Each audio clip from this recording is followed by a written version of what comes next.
నమస్కారం అండి, this is #you. నిన్న జగన్మోహన్ రెడ్డి ప్రెస్ మీట్ 2 నుంచి లైవ్ ఉంటుందని చెప్పారు. నేను అలాగే వస్తుందేమో అనుకుని 2 అయింది, 2:15 అయింది, 2:30 అయింది, 3 అయింది. ఇంకా ఎప్పటికి వస్తుందా దేవుడా అనుకున్నప్పుడు కూడా ప్రెస్ మీట్ వచ్చింది. ఆ ప్రెస్ మీట్లో మొత్తం గాలి గాలి గాలి. గాలి అంటే గాలి కాదండి, గాలి వేషాలు ఆ గాలి కాదు. ఇక్కడికి వేస్తుంది గాలి, ఎయిర్. గాలి కబుర్ల గురించి నిన్న జగన్మోహన్ రెడ్డి ప్రెస్ మీట్ మొదలైంది. మనం అబ్జర్వ్ చేస్తే బడ్జెట్ సమావేశాల గురించి డిస్కస్ చేస్తాను అని చెప్పి అడపా తడపా ప్రెస్ని పిలిచిన జగన్మోహన్ రెడ్డి తర్వాత వాళ్ళతోని ప్రశ్నలు అడిగించుకున్నాడు.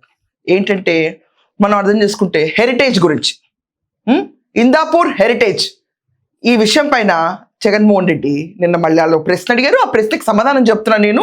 మొత్తం చంద్రబాబు నాయుడే చేస్తాడు ఇక్కడ కూర్చుని. మొత్తం ఒకవేళ ఆయన వైపు చూపిస్తుంటే 4 వేలు చంద్రబాబు నాయుడు పైన చూపిస్తున్నాయంట. ఆ రకంగా అతను ప్రెస్ మీట్ మొదలు పెట్టాడు. ఇదంతా కాకుండా జగన్మోహన్ రెడ్డి చాలా విచిత్రమైన మాటలు నిన్నే మాట్లాడాడు.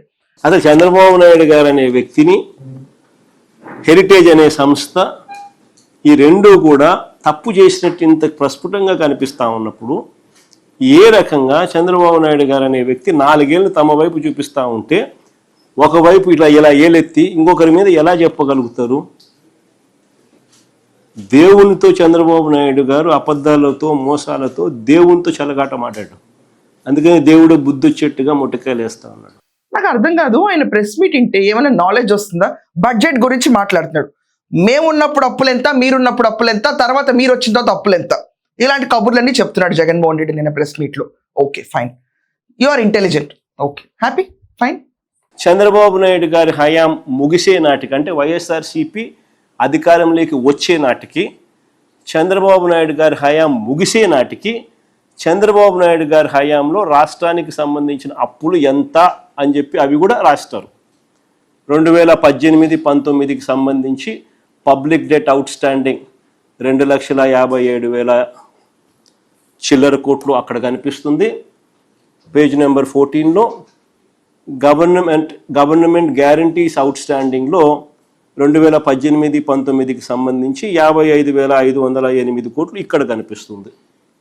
ఈ రెండు యాడ్ చేస్తే చంద్రబాబు నాయుడు గారి హయాంలో వైఎస్ఆర్సీపీ ప్రభుత్వం రాక మునుపు 3,90,247 కోట్లకు చంద్రబాబు నాయుడు గారి హయాంలోనే అప్పులున్నాయి. ఇదే మాటలు అసెంబ్లీలో అడగచ్చు కదా. ఎక్కడన్నా బడ్జెట్ గురించి ప్రెస్ మీట్లో జరుగుతూ ఉంటాయా? అపోజిషన్ స్టేటస్ లేదు, కానీ అపోజిషన్ లీడర్వే కదా నువ్వు. అసెంబ్లీకి వెళ్ళొచ్చు కదా. కేవలం జీతం కోసం అటెండెన్స్ చేయించుకొచ్చిన క్యాండిడేట్లా మిగిలిపోతే పొలిటికల్ ఫ్యూచర్ ఏంటి నీకు?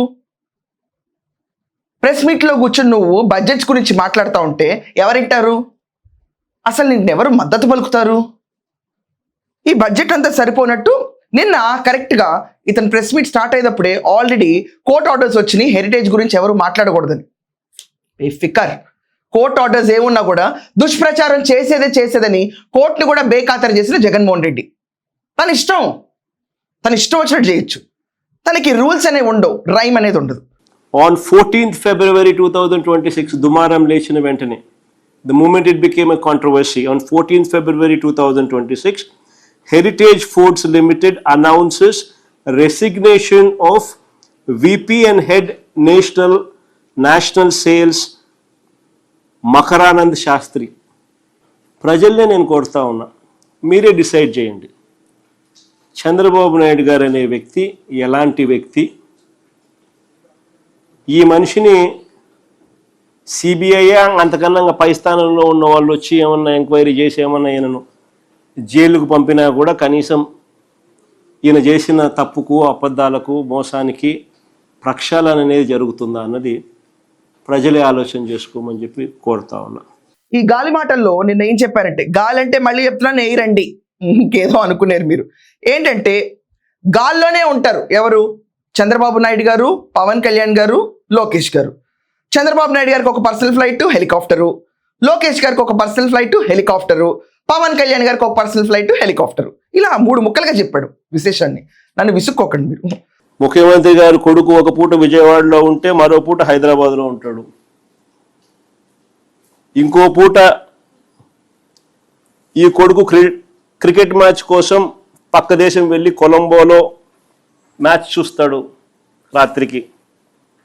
మరుసటి రోజు ఉదయం మళ్ళీ విజయవాడలో ఉంటాడు. మళ్ళీ ఆ సాయంత్రం విజయవాడ నుంచి ఢిల్లీకి పోతాడు. అంతే, ప్రైవేట్ విమానాలే. దేశంలో బాధ్యతాయుతమైన పదవుల్లో ఉన్న వాళ్ళు ఇలా జల్సాలు చేసిన సంబరాలు ఎక్కడైనా ఉన్నాయా? కొలంబోలో మ్యాచ్ ఆడుతా అంటే ఈయనకేం స్వామి, నాకు అర్థం కాదన్నా. ప్రైవేట్ ఫ్లైట్లో కొలంబోకు పోయి మ్యాచ్ చూస్తాడు. ఈ టీవీ చూస్తే కనపడదా మ్యాచ్?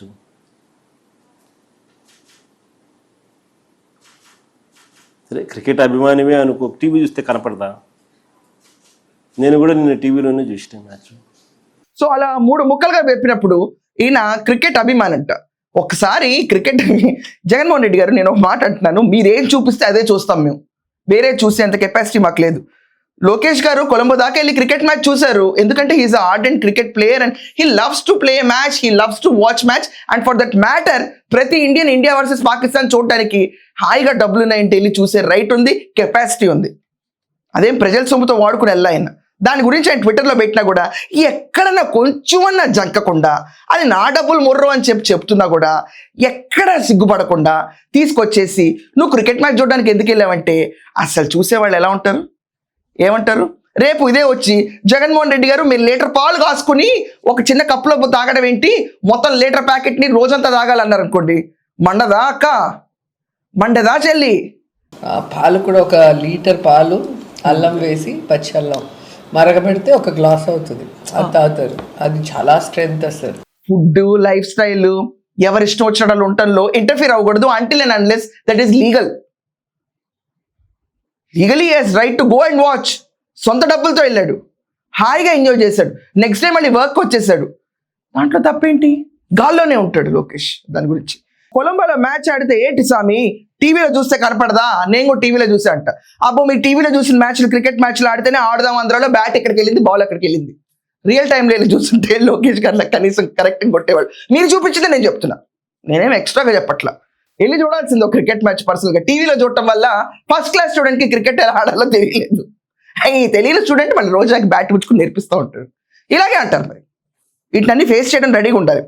ఇదంతా కాకుండా సిబిఎన్కి కుక్కతో ఒక వంకరలు అంటాడంట. అంటే దాన్ని తోకని మళ్ళీ ఎక్స్ప్లెయిన్ చేశాడు. తోకని ఇట్లా సవరించినా కూడా తోక అలా ఉండదు, తోక తిరిగి వచ్చేస్తుంది. సామెత చెప్పి వదిలేకుండా సొదేంటి, ఎవరికి అర్థం కాలేదు.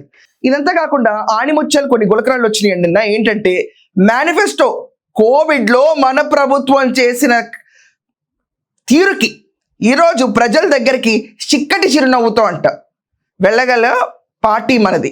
ఏమండి నాకు అర్థం కావట్లేదు, మళ్ళీ నన్ను రివైండ్ చేసి, చిక్కగా పాలు ఉంటాయి, చిక్కగా మజ్జిగుంటుంది, నవ్వు చిక్కగా ఉంటుంది ఏంటండి బాబు, చిక్కటి చిరునవ్వు ఏంటి? నేను ఏం జరుగుతుంది ఇక్కడ ఈ ప్రెస్ మీట్లో? సరే తెలుగు రాదా ఏంటి జగన్మోహన్ రెడ్డికి అనుకున్నా. నా కర్మకి అదే నిజమైంది. మీకు ఇంకొక వర్డ్ వినిపిస్తాను, ఆ వర్డ్ ఎడిటర్ ఖచ్చితంగా మీరు ఇది ప్లే చేయాలి. బట్ ఆ వర్డ్ అయిన తర్వాత ఓహో ఈయన తెలుగు రాదనమాట అని అనిపించింది నాకు. గుత్త కింద గంప గుత్త కింద, సారీ నమస్కారం, మళ్ళీ ఇంకోసారి వినిపిస్తాను నీ తెలుగు ఆణిముత్యాన్ని. గుత్త కింద గుత్త కింద గంప గుత్త కింద, సారీ గుత్త కింద గుత్త కింద గుత్త కింద కింద గంప గుత్త కింద, సారీ కొంచెం తెలుగులో కొంచెం వీక్లే, గంప గుత్త కింద, గంప గుత్త గుత్త గొప్ప పక్కన చెప్తే సారీ నాకు తెలుగు అంతగా రాదంట. తెలుగు రాదు కానీ తెలుగు రాష్ట్రానికి సీఎం అయిపోయాం, మళ్ళీ అయిపోవాలని కోరిక కూడా. అప్పుడన్నా ఇది రాదు, చిక్కటి చిరునవ్వు, ఓహో తెలుగు రాదేమో అనుకుంటే ఎస్ నాకు తెలుగు రాదని ఆయనే ఒప్పేసుకుంటాడు. ఇంగ్లీష్లో ప్రశ్న అడిగారు అనుకోండి, దట్స్ అ వెరీ లెందీ క్వశ్చనా అని చెప్పి అనేస్తాడు. Persistence. Already this year, the central budget in India has a shrunken health budget. So how do we keep that going? Thank you. Thank you.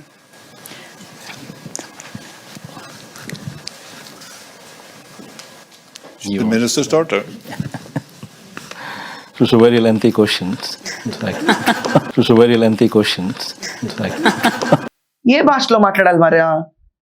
సరే చెప్పరా స్వామి, ఏదో ఒక భాష ఉంటుంది కదా మనకు అర్థమైంది.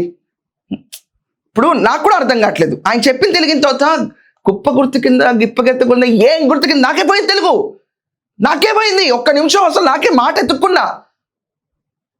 ఏం మాట్లాడుతున్నావు నువ్వు? కూర్చొని నెయిల్ గురించి మాట్లాడేస్తావు ఈరోజు. కల్తీ లడ్డు ఆ టాపిక్ని అయితే దాటేస్తాడు. అది మా హయాంలో ఉన్న లారీలు కాదు, ట్యాంకర్లు కాదు కదా. అరే పంపించిన వాళ్ళు అదే కంపెనీ వాళ్ళు. సరే, ఒక చిన్న లాజిక్ అడుగుతాను. 2022లో మైసూర్కి ల్యాబ్ రిపోర్ట్ వెళ్ళింది, దాంట్లో కల్తీ అని వచ్చేసింది. మరి దాన్ని ఏమంటావు? అది నీ హయాంలోనే కదా జగన్. ఇంగ్లీష్ రాలేదా ఆ రోజు చదవడానికి? ఫేస్ చేసే దమ్ము లేనప్పుడు ప్రెస్ మీట్లు పెట్టకూడదు. అది ప్రెస్ మీట్ అనరు, ఏదో చెప్పుకుంటే వెళ్ళిపోయి మట్ స్లింగింగ్ అంటారు. సో మొత్తం మీద నిన్న విశ్లేషణని చంద్రబాబు నాయుడు గారిని తిట్టాలి. ఒక మోసానికి షర్టు ప్యాంటు వేస్తే అది చంద్రబాబు అవుతాడు. ఒక మోసానికి షర్టు ప్యాంటు వేస్తే అది చంద్రబాబు అవుతుంది. అబద్ధానికి రెక్కలు కడితే అవి చంద్రబాబు మాటలు అవుతాయి. అండ్ హెరిటేజ్ని భ్రష్టుపరచాలి, కోర్టు ఆర్డర్స్ వచ్చినా కూడా మట్ స్లింగింగ్ చేయాలి. ఇది జగన్మోహన్ రెడ్డి నైజం అండ్ ప్రెస్ మీట్. ఈ గంప గుర్తి గుత్తు గంప, దాని తర్వాత చిక్కటి చిరునవ్వు, ఇలాంటి తెలుగులు నాకు తెలుగు రాదని అడ్మిట్ చేసిన జగన్మోహన్ రెడ్డి నిన్న. ఏనండి నా వీడియో ఎవరికన్నా, I don't know Telugu much, నాకు తెలుగు అంత రాదు. ఇంగ్లీష్లో ప్రశ్న అడిగితే దట్స్ ఎ లెందీ క్వశ్చన్. ఇంకా హిందీలో మాట్లాడనే ప్రతి ఒక్కళ్ళు వదిలిపోద్ది. ఆ భాష కూడా రాలేదనుకో స్వామి, మాకు ఈ 3 భాషలే వచ్చి ఇంకేం రావు.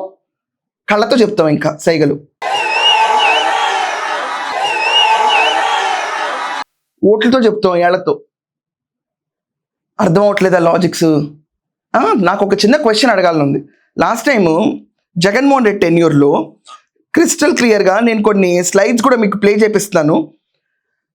మీరు ఆర్టీఐ యాక్ట్ ప్రకారం మనం చూసుకుంటే ఇక్కడ సురేష్ బాబు అన్న వ్యక్తి 14/11/2025లో ఆర్టీఐకి రైట్ టు ఇన్ఫర్మేషన్లో తెప్పించుకున్నాడు. అసలు జగన్మోహన్ రెడ్డి ఓ గాలిలో తిరగడానికి ఎంత ఖర్చు పెట్టాడని అక్షరాల మనం చూసుకుంటే 2019 నుంచి 2024 దాకా 222,85,25,893 గాలిలో తిరగడానికి ఖర్చు జగన్ బాబుది. ఏం చెప్పాలి ఇప్పుడు మరి? ఇది ప్రజల సొమ్ము. ఎలా వాడారు ఈ ప్రజల సొమ్ముని? దిగడమే స్పెషల్ ఫ్లైట్, ఎక్కడమే special flight.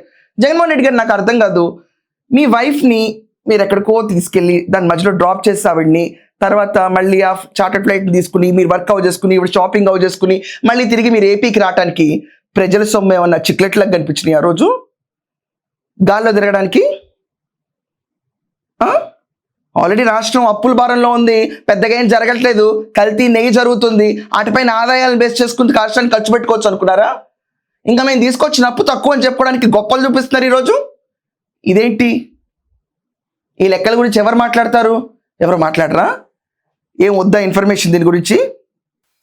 Air travel expenditure and usage under YS Jaganmohan Reddy 2019 to 2024 RTI obtained data. దీంట్లో మనం చూసుకుంటే 222.85 crores, 112 crores on fixed wing aircraft, 87 crore on helicopter charges, 23.31 crore on crew handling and other operational cost. గాలి ఖర్చు రాష్ట్రం మీద వేస్తుంది. సరే, నేను ఇంకో మాట్లాడుతాను. లోకేష్ గారు అంటే కనీసం ఫ్రీగా వెళ్ళిపోయి హాయిగా మ్యాచ్ చూసి వస్తారు, ఆయన డబ్బులతో ఆయన పెట్టుకుంటారు. Is a rich man, they are accepting the company share speak man. Is a rich man. ప్రజల డబ్బు అక్కర్లేదు, ప్రజలకు సేవ చేద్దామని వస్తారు. వాళ్ళ డబ్బులతో ఆయనే స్కూల్ కట్టిస్తారు, ఆయన డబ్బులతో ఆయనే సేవా సంస్థలు ఎన్నో పెడతారు. What are you talking? మాట్లాడేటప్పుడు బేస్ ఉండాలి కొంచెం. ఇటు కొలంబోకి వెళ్ళి ఫ్లైట్ టికెట్ గురించి చూడలేరా? Okay, I want to ask you one thing. మీ అమ్మాయిలు కూతుళ్ళు ఎక్కడో అక్కడ ఉంటారు కదా, వాళ్ళని వీడియో కాల్లో చూడొచ్చు కదా, వెళ్ళి ఇన్ పర్సన్ చూడటం ఎందుకు? ప్రజా డబ్బు ఖర్చు చేసి అక్కడ దాకా వెళ్ళటం ఎందుకు? లాజిక్ ఇది.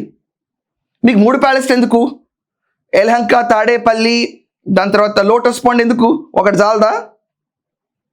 ఇదంతా కాకుండా నీకు హెలిప్యాడ్ లాంచింగ్కి దానికోసం పొలం ఏమన్నా రైతులకి తాడేపల్లి దగ్గర 22A కింద డిస్ప్యూటెడ్ ల్యాండ్ కింద పెట్టేసి దోచేసిన పొలం గొల్లం అంటున్నారు రైతులు. ఇప్పుడు కంప్లైంట్స్ రేజ్ అయినాయి. ఏంటి దీనికి ఏంటి సమాధానం? మరి గుంప గుర్తి గంప కర్తి చిక్కటి చిరునవ్వు పద జనాల్లోకి చిక్కటి చిరునవ్వుతోనే ఇల్లు. జనాలు అడుగుతారా అడగరు? అవివేకుల ఆంధ్రప్రదేశ్లో ఉన్న వాళ్ళందరూ ఇవన్నీ నమ్మటానికి. ఎందుకు కూతురు చూడటానికి వెళ్ళటం ఎందుకు? ఫోన్లో చూస్తే సరిపోద్ది కదా. ఎంత మండుద్ది ఇలా పర్సనల్గా అడిగితే ఎవరి గురించి అన్నా ఎందుకు ఎంత మండుద్ది? పోనీ మనకేమైనా ఫ్రీ పాస్పోర్ట్ ఉందా? మనం వెళ్ళి సిబిఐ కోర్టులో sir please give me permission, I want to go here. ఎక్కడికి వెళ్ళాలి నువ్వు అని కోర్టు అడిగితే సార్ నేను ఇక్కడికి వెళ్ళాలి సార్, ఇక్కడికి వెళ్ళి వస్తాను సార్, నాకు ఇన్ని రోజులు పర్మిట్ ఇవ్వండి దేశం దాటడానికి. ఎందుకంటే మన పైన ఉన్న కేసులన్నీ మనం ఫ్రీ విల్తో తిరగలేం. తిరగలేని పరిస్థితుల్లో ఉన్న నువ్వు ఖచ్చితంగా ఇంకోటిపైన జెలసీ పట్టడం సర్వసాధారణం, మనిషి లక్షణం. అది నిరూపించుకున్నావు నిన్న. You're just normal man. State లీడర్కి ఉండాల్సినంత మైండ్ సెట్ లేదు. ఆయన నా డబ్బులు అని చెప్పినా కూడా ఒప్పుకునే అంత మైండ్ సెట్ లేదు. తెలుగు రాదని నువ్వే ఒప్పుకున్నావు. ఇంగ్లీష్లో లెందీ క్వశ్చన్స్ ఆన్సర్ చేయలేవు. హిందీలో పెట్టు ప్రెస్ మీట్ ఇంకా సరిపోతుంది. మరి వీటన్నిటికీ సమాధానం ఉండాలి కదా జగన్. నీకెందుకు 3 ప్యాలెస్లు? ఇదంతా కాకుండా నీ పిల్లలకి కూడా సెక్యూరిటీ. ఇంకా అది కూడా ఒకసారి నేను కనుక్కుంటాను. నీ పర్సనల్ డబ్బులతో పెట్టావా లేకపోతే ఇక్కడ ఆంధ్రప్రదేశ్ జనాలు పెట్టించారా సెక్యూరిటీ అని కూడా. నాకేం అవసరం ఏంటి మరి గోలంతా? ఎవరు మాట్లాడకూడదా దీని గురించి? ఆలోచించండి అందరూ కొంచెం క్రిస్టల్ క్లియర్గా. దీంట్లో అబద్ధాలు ఏమున్నాయి? సో ఇలాంటి గాలి మాటలు పక్కన పెట్టి కల్తీ గురించి మాట్లాడే దమ్ముంటే ఒక 50 ఏళ్ల కన్నా ఒకసారి మళ్ళీ ఛాన్స్ వస్తుంది. క్షమాపణ అనేది చెప్పుకుని ప్రక్షాళన దీక్షలు చేసుకుని దానికి సరిపడా ఉన్న వాళ్ళకి శిక్ష ఎంచుకుని సారీ మిస్టేక్ అయిపోయిందంటే 50 ఏళ్ళకి రావచ్చు. ఇలా కూర్చుని బడ్జెట్ నేను ప్రెస్ మీట్లో మాట్లాడేస్తాను, గాలి మాటలన్నీ ప్రెస్ మీట్లో మాట్లాడేస్తాను. గాలి అంటే మళ్ళీ క్లియర్గా చెప్తున్నాను, ఎయిర్ గాలి కబుర్లు అని చెప్పాడు ఆయన, గాలిలో తిరుగుతూ ఉంటారని, దాని గురించి చెప్తున్నాను. ఇవన్నీ వినటానికి ఆంధ్రప్రదేశ్ రాష్ట్ర జనాలు ఇదివరకట్లాగా లేరు. బాబుకు ఒకసారి ఛాన్స్ ఇచ్చారు. 222 కోట్లు ఆల్రెడీ గాలిలో తిరగడానికి ఖర్చు పెట్టాడు. ఇంకోసారి ఛాన్స్ ఇస్తే రాష్ట్రాన్ని మొత్తం తాకట్టు పెట్టి 1000 కోట్లు తిరుగుతా నా ఇష్టం అంటాడు. దీనికి ఏం సమాధానం ఉంది? ఇది ఒక ప్రెస్ మీటు. ఆఖరికి ఇతను రాసిన ప్రెస్ మీట్ గురించి పేపర్లన్నీ కూడా కోర్ట్ ఆర్డర్స్ ఉన్నాయి. హెరిటేజ్ గురించి ఇతను మాట్లాడిన ఏ విషయాన్ని మేము కవర్ చేయమని క్లిస్టల్ క్లియర్గా ఇస్తారు. ఇది మన స్టేటస్ ఈరోజు. సో నేను ఈ ప్రెస్ మీట్ చూసిన మీ అందరికీ ఎలా అనిపించింది? గాలి గురించి మాట్లాడిన మాటలు మీకు ఎలా అనిపించినాయి? వీటన్నిటిపైన ఖచ్చితంగా ఒపీనియన్స్ కమెంట్స్లో మెన్షన్ చేయండి. That's all for now. Thank you.